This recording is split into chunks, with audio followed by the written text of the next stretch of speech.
Inglisismi usutõed, nagu iga iidne ususüsteem, põhinevad inimese järkjärgulisel tõusmisel vaimse arengu astmetel nähtavas maailmas, mida nimetatakse usutõdeks, ja edasise liikumise kaudu kuldset teed vaimse arengu ja täiuslikkuse suunas läbi naavi ja slavi maailmade jumaliku õiguse maailma. Inimese jaoks, kes kuulub suure rassi hulka, on kõige olulisem mitte jääda kinni iseendasse, oma tunnetesse ja mõtedesse. Eesmärk ei õigusta kunagi täielikult vahendeid, sest võib pingutada ja kasutada kõiki ressursse, kuid siiski ei pruugi saavutada seatud eesmärki. Alguses kuulab inimene peamiselt iseennast, rahuldades oma soove, kuid vaimse arengu edenedes kuulab ta vähem oma sisemist häält ja pöörab rohkem tähelepanu loodusele. Vaimse arengu jaoks on oluline õppida nägema ja kuulama ümbritsevat maailma. Kui inimene õpib seda, avab väline maailm temas uusi vaimseid omadusi. Seetõttu on inimese vaimse arengu jaoks kõige olulisem õppida nägema ja kuulama ümbritsevat maailma. Kui inimene õpib nägema ja kuulama välist maailma, siis avab väline maailm temas selliseid vaimseid omadusi, millest ta isegi ei kahtanud. Harmoonilise arengu järgimine ümbritsevas maailmas usutode astmetel, tegutsedes ja luues ümbritseva maailma soovide kohaselt armastusega südames, nimetati iidsetel aegadel saatusest järgimiseks või saatuses allumiseks. Oma vaimse arengu alustamiseks tõusis noor põlvkond suure rassi hulgast 3 usutõele, täites 9 õppetundi. Tõusmine esimesele usutõele. Esimene õppetund vaimse arengu astmetel algab sisemisest vaikusest. See tähendab, et inimene lõpetab enda kuulamise ja avab oma kuulmise ja nägemise ümbritsevale maailmale. Selle käigus hakkab ta tundma kõiki looduse loodud värvide ja helide mitmekesisust. Teine õppetund. Inimene alustab sealt, et vaatab endasse, et näha kõiki värvide ja helide mitmekesisust enda sees. Ja samuti avastada seda iidset sugulaste tarkust, mille ta sai oma sünnil Mütkardimaa peal. Võti sellele suurele tarkuse allikale on tuntud igaühele, kes kuulub suure rassi hulka. See on Kimi iidsetes õpetustes, minge sinna, teadmata kuhu, tundke seda, mis on teile tundmatu.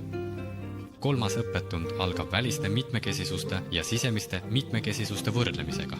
Ja nende kujundite ja mitmekesisuste ühtsuse mõistmine annab võtme arusaamiseks, et inimene on lahutamatu osa looduse emast, mitte kuningas ega ori. Ja loodus ning kogu universum on inimese lahutamatu osa. Ja kõigi nende kujundite ja mitmekesisuste ühtsuse mõistmine annab võtme arusaamiseks, et inimene on lahutamatu osa looduse emast, mitte kuningas ega ori. Ja loodus ning kogu universum on inimese lahutamatu osa. Esimesed 3 õppetundi aitavad inimesel tõusta vaimse arengu lõputu trepi esimesse astmesse. Samas ei tohiks inimene tajuda end kui lahutamatut orjaosa millestki või kellestki, vaid peaks nägema end kui täieõiguslikku ja elujõulist osa ühisest universumist, mis suudab iseseisvalt luua uusi universumeid ja uusi maailmu. Teiseks usutõeks tõusmiseks tuleb esimesed 3 õppetundi täielikult omandada, seejärel järgmised 3 õppetundi. Tõusmine teisele usutõele.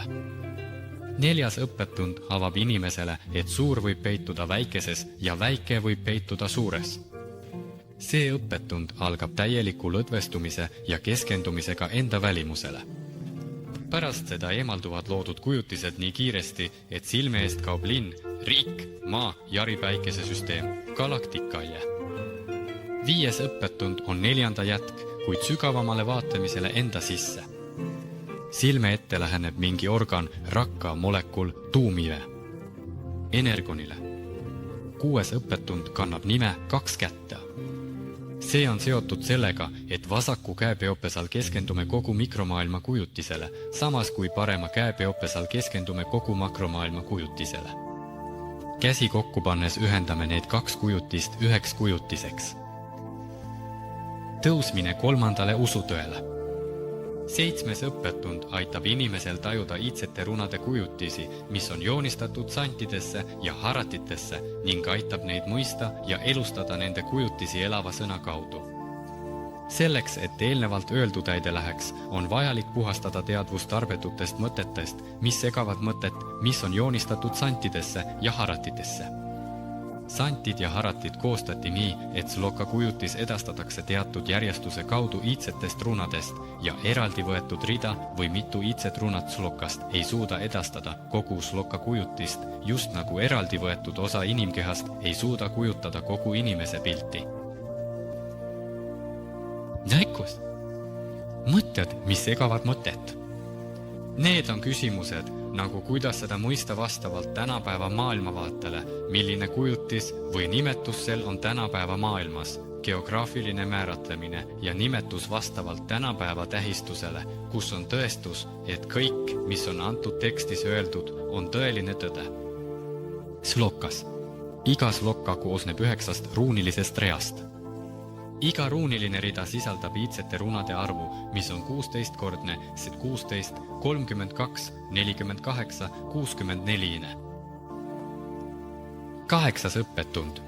See õppetund edastab kõigile inimese 9 teadvusele, et iidne kujutis, mis edastab teadmisi elava struktuuri kohta universumites, mida kirjeldatakse santides ja haratides, ei ole võimalik kohandada tänapäeva teaduse olemasolevate kriteeriumitega, kuna tänapäeva teaduslik mõtlemine on degenereeruv ja maha jäänud võrreldes iidse tarkusega, mis on säilinud Vedas.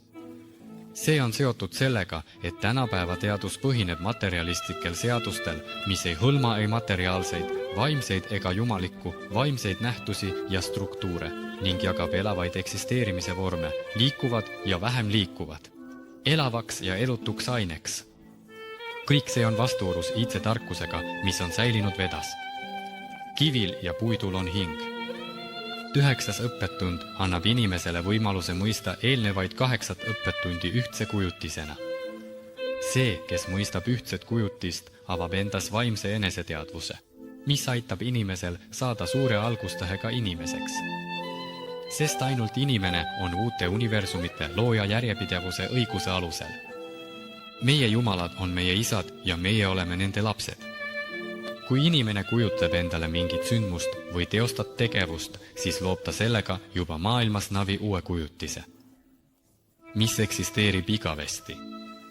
Ilma maailmas toimuks selle inimese kõigi ideede ja unistuste kehastumine. Ja vaimse tõusmise protsessis usuastmetel suurendab ja arendab inimene antud maailma eksistentsi vormi. Ja pärast elulist muutumist, füüsilist surma, saab temast ise Jumal looja uue reaalsuse. Mida harmoonilisem on uus loodud reaalsus ja mida rohkem see täitub armastuse ja jumaliku loomisega, seda harmoonilisemasse, kõrgemasse maailma kuldsel vaimse arenguteel satub inimene pärast elulist muutumist. Põhi 9. õppetunniks. Inimestel ei tohiks kunagi luua süngeid, võrgulikke ja kaootilisi maailmu.